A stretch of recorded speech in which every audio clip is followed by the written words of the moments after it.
Corona മഹാമാരിക്ക് ശേഷം ലോകം പ്രതീക്ഷയോടെ ഉറ്റുനോക്കുന്ന രാജ്യമായി ഭാരതം മാറിയെന്ന് RSS സർസംഘ് ചാലക് ഡോക്ടർ മോഹൻ ഭാഗവത്.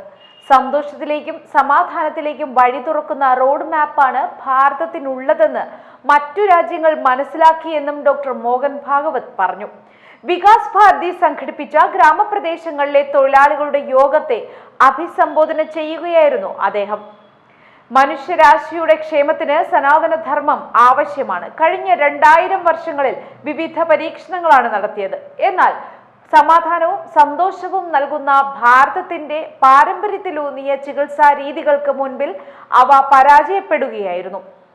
കൊറോണയ്ക്ക് ശേഷം ഭാരതത്തിന്റെ ചികിത്സാ രീതികൾ ലോകം ഉറ്റുനോക്കാൻ ആരംഭിച്ചു.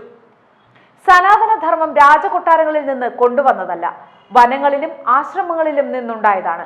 ഒരുപക്ഷെ കാലത്തിനനുസരിച്ച് നമ്മുടെ തൊഴിലുകളിലും വസ്ത്രധാരണങ്ങളിലും മാറ്റം സംഭവിച്ചിരിക്കാമെന്നും, എന്നാൽ നമ്മുടെ സംസ്കാരവും പാരമ്പര്യ മൂല്യങ്ങളും മുറുകെ പിടിക്കുന്ന സ്വഭാവം മാറരുത് എന്നും അദ്ദേഹം കൂട്ടിച്ചേർത്തു.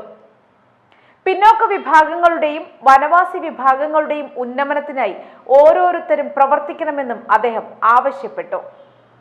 രാജ്യത്തിന്റെ ക്ഷേമത്തിനായി ഓരോരുത്തരും അഹോരാത്രം പ്രവർത്തിക്കണം. 33 കോടി ദേവന്മാരും ദേവതകളും നമുക്കുണ്ട്. 3800-ലധികം ഭാഷകൾ സംസാരിക്കുന്നവരാണ് ഇന്ത്യയിലുള്ളത്.